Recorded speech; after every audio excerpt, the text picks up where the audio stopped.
उसका व्यक्तित्व बदल देती है। स्मरण रखें,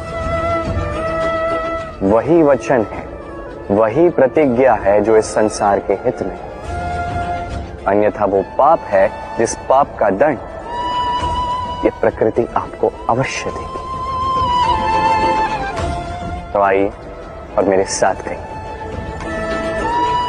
वंदे धर्मम वंदे कर्मम।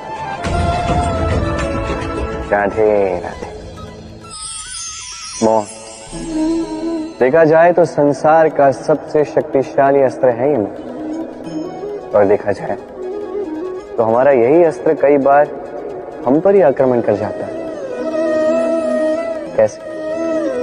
कई बार हम अपनों को देखकर, उनके अनुचित कर्मों को देखकर, उनके अनुचित बातों को देखकर मौन साध लेते हैं। सोचते हैं कि किसी भी प्रकार से हमें उन्हें आहत नहीं करना, दुखी नहीं करना, क्रुद्ध नहीं करना। सोचते हैं ये समस्या टल जाए, किंतु यही तो आरंभ होता है सबसे बड़ी समस्या का। हम कुछ नहीं बोलते ये सोच के कि ये हमारे अपने हैं, और वो व्यक्ति सोचता है कि कुछ नहीं बोलते हैं इसलिए अपने। यदि आप सत्य में किसी को अपना मानते ही हैं तो उसे रोकना सीखें, उसके अनुचित कर्मों पर, उसके अनुचित बातों पर उसे टोकना सीखें। उसी समय उसे समझाइए वो क्या भूल कर रहा है, और उसे समझाइए उचित मार्ग क्या है, उस मार्ग पर उसे ले जाइए। ये होता है अपनापन। और ये करने के लिए मौन नहीं, हुंकार लगानी पड़ेगी। कि कई बार अनुचित कर्मों के इस मार्ग पर कुछ लोग इतनी गहन निद्रा में सो जाते हैं कि उन्हें जगाने के लिए मधुर संगीत नहीं, रौद्र हुंकार की आवश्यकता होती है।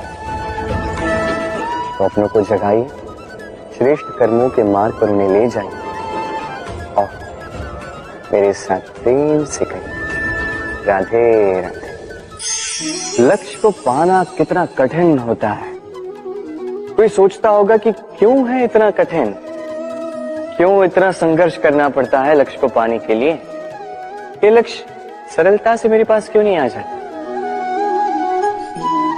चलिए आपको एक बात बता देता हूं, यदि आपका लक्ष्य कठिन ना हो तो उसे पाना आपके लिए असंभव हो जाएगा। लक्ष्य को पाने के इस मार्ग में आपको जो कड़ी धूप लगती है, जिससे आप दूर भागने का प्रयास करते हो, वही धूप आपको प्रेरणा देती है कि आप आगे बढ़ो। सोचिए एक यात्री जो अपने लक्ष्य की ओर जा रहा है, उस यात्रा में उसे बीच में कहीं छांव मिल जाए। अब यदि वो वहां पे विश्राम कर ले तो उसके साथ उसका भाग्य भी गहरी निद्रा में वहीं लीन हो जाता है। इसलिए परिश्रम, ये कड़ी धूप, इससे कभी दूर मत भागिए। जीवन में केवल आगे बढ़ते जाइए दृढ़ निष्ठा के साथ। और लक्ष्य चाहे सरल हो, कठिन हो, अत्याधिक कठिन हो, एक बात स्मरण रखिए, जिसने भी जीवन में लक्ष्य पाया है उसे लक्ष्य पाने का पश्चाताप तो कभी नहीं रहा। राधे राधे। कुछ लोग ऐसा सोचते हैं कि परिश्रम करने की आवश्यकता ही क्या है। इस प्रकृति ने हमें सब कुछ दिया है, जन्म दिया है, जीवन दिया है, ये प्रकृति हमारा पालन पोषण भी कर ही लेगी। आप बताइए, कभी आपने देखा है सिंह को सेवा करते हुए? नहीं ना। कभी आपने देखा है पक्षी को चाकरी करते हुए? नहीं ना। फिर भी उनका पेट तो भरता ही है। चलिए आपकी ये बात मैं मान लेता। अब आप मेरे एक प्रश्न का उत्तर दीजिए। कभी आपने देखा है कोई जीव स्वयं चल के सिंह के मुख में आके बैठा हो और उसने कहा हो कि मुझे आप खा लीजिए, अपना भोजन बना लीजिए, अपना पेट भर लीजिए? ऐसा तो कभी नहीं हुआ। सिंह को उसका भोजन वन में मिल जाता है, किंतु आखिर उसे ही करना पड़ता है। यदि उसने नहीं किया तो वो तो कहीं भूखा मर जाए।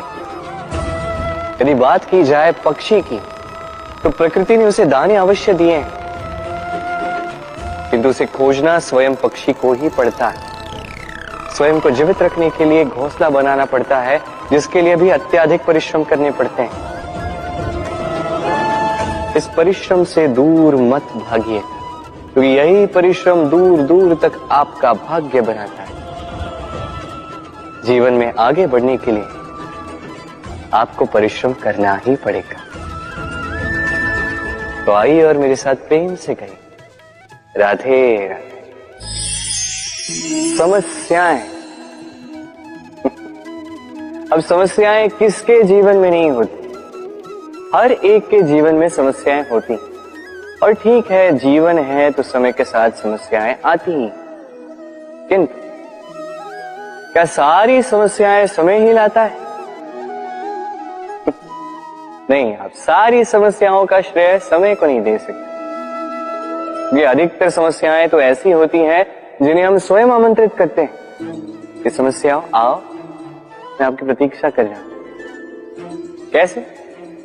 अब ये निर्भर करता है आपकी हाँ और ना।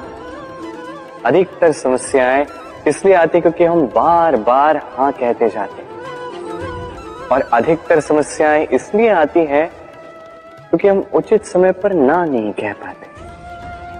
इसलिए बिना सोचे समझे किसी भी बात या किसी भी प्रस्ताव का समर्थन करना आपको बहुत बड़े संकट में डाल सकता है। वहीं कभी ना कह पाना ये आपको उससे भी बड़े संकट में डाल सकता है। इसलिए स्मरण रखिए, ये अत्यंत महत्वपूर्ण सीख, सदैव सोच समझकर ही हाँ कीजिए और दृढ़ता के साथ ही ना कीजिए, और विश्वास कीजिए आपका जीवन अत्यधिक सुखमय हो जाए। तो आइए मेरे साथ प्रेम से कहिए, राधे राधे। कई सारे लोगों के मन में एक प्रश्न उठता है मुझे और राधा को लेकर। कहते हैं ना मैं और राधा साथ में रहते हैं, ना हमारा विवाह हुआ है, मैं यहाँ द्वारका में, राधा वहां बरसाना में, तब भी इतना प्रेम कैसे? ये संबंध है कैसा? मैं उनसे सरल सी बात कहता, आप कभी अपने दर्पण में देखिए, अपनी दोनों आंखों को देखकर उनसे पूछिए कि ये दोनों आंखें एक साथ क्यों बंद होती, एक साथ क्यों खुलती हैं, एक साथ क्यों सोती हैं, एक साथ क्यों रोती हैं? आजीवन किसी व्यक्ति से संपर्क बनाए रखा जा सकता है बिना उनसे मिले। कुछ ऐसा ही प्रेम है मेरा और राधे का भी, और कुछ ऐसा ही तो होता है प्रेम दो नैनों की भांति, जो कभी मिलेंगे नहीं पर सदा सदा के लिए साथ जुड़े रहते हैं। यही भाव निस्वार्थता है, और यही निस्वार्थ प्रेम आपको आनंद की ओर ले जाएगा। जीवन में सदैव निस्वार्थ प्रेम कीजिए, आनंद ही आनंद मिलेगा।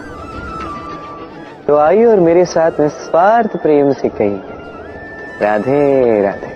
हम अपनी मान मर्यादा के लिए, अपनी प्रतिष्ठा के लिए, अपने सम्मान के लिए हमारी घर की कन्या का विवाह कहीं तय कर देते हैं, चाहे उसमें उसकी प्रसन्नता हो या ना हो। क्यों?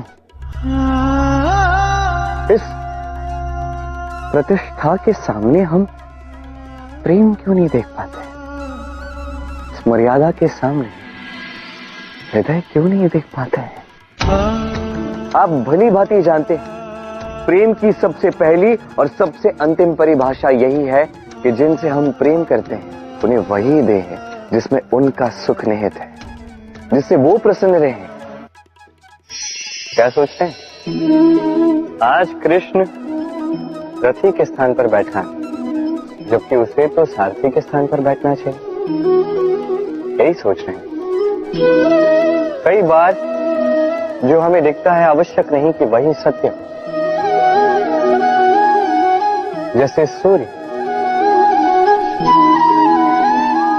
को हम देख पाते हैं क्योंकि वो दिखता है, और सत्य ये भी है कि सूर्य दिखता है क्योंकि हम उसे देखते हैं। अब अपनी आंखें बंद कर लीजिए। अब दिन है या रात, ना कोई अंतर पड़ता है। इसी प्रकार धर्म स्थापना के इस कार्य में, धर्म के इस पथ पर मैं सारथी नहीं, मैं रथी हूं। और मैं खोज रहा हूं उस सारथी को जो धर्म, कर्म और भक्ति से भरा हो। धर्म जो व्यक्ति को उचित मार्ग पर ले जाता है, कर्म जो व्यक्ति को परिश्रम करवाता है, और भक्ति जो उसे उस मार्ग से विचलित नहीं होने देती। आज तक मैं सबका सखा था, सबको उचित मार्ग पर ले जाता था। अब मैं खोज रहा हूं उस व्यक्ति को जो मेरा सखा बनेगा और बनेगा धर्म स्थापना के इस कार्य में मेरा सहयोगी।